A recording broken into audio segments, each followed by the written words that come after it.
Hi friends, welcome to our channel AJS official.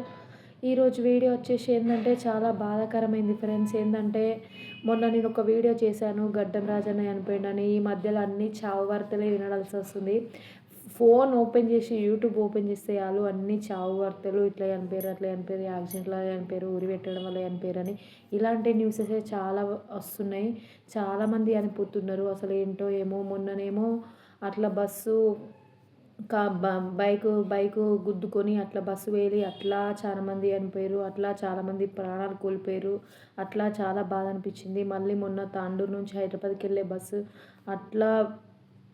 అట్లనైతే చాలామంది చనిపోతున్నారు friends. మొన్న ఎక్స్ప్రెస్ అక్కడ బస్సు డ్రైవర్ అన్న, ఆయన టిప్పర్ అన్న, వాళ్ళ ఇద్దరు చనిపోవడం. అంటే ముగ్గురు, ఒక్కటే ఫ్యామిలీలో ముగ్గురు అక్క చెల్లెలు, ఒక చిన్న పాప, వాళ్ళ మమ్మీ, ఇట్లా అనేక రకమైన మంది చనిపోతే ఎంత బాధ ఫ్రెండ్స్. కొన్ని కుటుంబాలే దారిన పడుతున్నాయి, కొన్ని కుటుంబాలే రోడ్ల మీద పడుతున్నాయి. అసలు చాలా చాలా బాధాకరమైంది ఫ్రెండ్స్.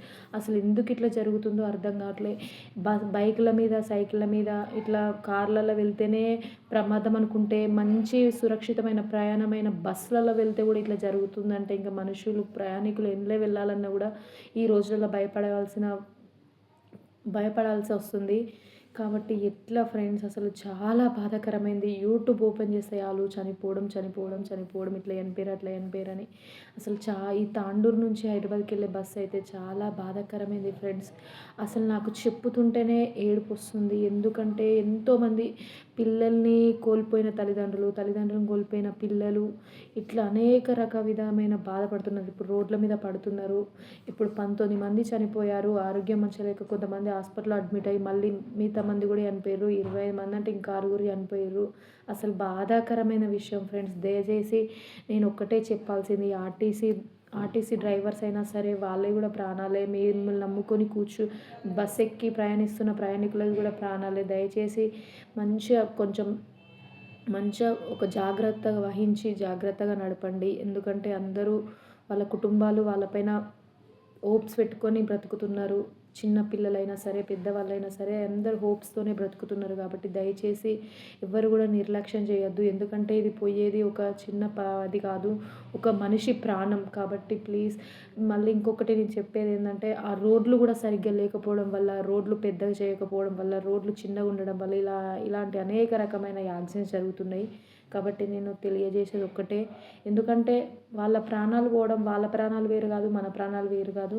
నేను అది ఉద్దేశించి చెప్తున్నాను. దయచేసి ఎవరు కూడా తప్పుగా అనుకోవద్దు. దయచేసి ఆ రోడ్లు మంచిగా చేయండి, పెద్దగా చేయండి. ఇంకొకటి, ఆర్టీసీ డ్రైవర్స్ మిమ్మల్ని నమ్ముకొని చాలామంది ప్రయాణిస్తున్నారు. మొన్న బస్సు అట్లా జరగడం, ఈ బస్సు ఇట్లా జరగడం చాలా బాధాకరమైన విషయం. ఒక్కటే ఫ్యామిలీలో ముగ్గురు అక్క చెల్లెలు, వాళ్ళ పెద్దక్క పెళ్ళి అయ్యి 15 days అవుతుందట. ఆ పెళ్ళి చేసి ఆ పెళ్లి పందిరి తీయ ముందుకే ఆ పెళ్ళి జరిగిన ఇంట్లోనే మళ్ళీ మరణ విషాదం. చూడండి ఎంత బాధాకరమైనది. అక్కడ బస్సు డ్రైవర్ చనిపోవడం, టిప్పర్ అన్న డ్రైవర్ చనిపోవడం, ఏంది అసలు ఎన్ని బాధలేంది. చిన్న పిల్లలు, పెద్దోళ్ళు, చిన్నోళ్ళ కానుండి ఇట్లా చనిపోవడం అసలు చాలా చాలా బాధాకరమైంది. కాబట్టి అందరూ సురక్షితంగా ఉండండి, జాగ్రత్త వహించండి.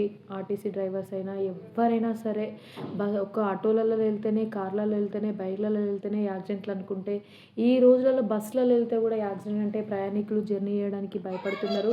కాబట్టి జర జాగ్రత్తగా ఉండండి ప్రతి ఒక్కరూ. ఎవరు కూడా నేను ఈ వీడియో చేసినందుకు తప్పుగా అనుకోకండి. ఎవరిని ఉద్దేశించి కాదు, ఒక మనిషి ప్రాణం గురించి నేను ఉద్దేశించి వీడియో తీశాను. ప్రతి ఒక్కరైతే ఎవరు కూడా తప్పుగా అనుకోకుండా జాగ్రత్త వహించండి. Thank you. చూసిరు కదా ఫ్రెండ్స్, ఎట్లా చనిపోయారు పాపం. ఆ శవాలను ఎట్లా వండబెట్టిర్రో. 19-20 శవాలు. ఇంకా కొంతమంది బయటపడి మళ్ళీ ఇప్పుడు చనిపోయారు. అసలు ఇది చాలా ప్రమాదకరమైన విషయం. ఇది చాలా బాధపడవలసిన విషయం. ఇంతమంది చనిపోవడం ఏంది ఫ్రెండ్స్. అసలు చాలా అంటే చాలా బాధ అనిపిస్తుంది. ఇక్కడ చూపిస్తున్నారు కదా, అవి పడుకొని శవాలను ఇట్లా పడుకోబెట్టిరు. మొత్తం శవాలను చూడండి, ఎంత బాధాకరమైన విషయం. అసలు ఇట్లా జరగొద్దని కోరుకుందాం. వాళ్ళ ఆత్మలకు శాంతి చేకూరాలని ఏమైనా గవర్నమెంట్ తరపునైనా, ఏమైనా పెద్దవారి తరపునైనా ఈ కుటుంబాలకు ఏమైనా సహాయం కావాలని, ఎంత సహాయం చేసినా కూడా ఆ బాధనైతే మనం తీర్చలేము. ఒక ఇంట్లో ముగ్గురు ఆడపిల్లలు, మళ్ళీ ఇంకా చిన్న పాప, మమ్మీ, ఇట్లా అనేక రకమైన కుటుంబాలు. వాళ్ళకి మనం ఏం చేసినా కూడా వాళ్ళ బాధలు తీరాయి. కాకపోతే ఏదో కొంచెం చేయూత ఇవ్వాలని నేను కోరుకుంటున్నాను. ప్రతి ఒక్కరైతే చూడండి, చాలా బాధ అనిపిస్తుంది. అసలు ఎంత ఘోరమైన విషయం కదా ఫ్రెండ్స్.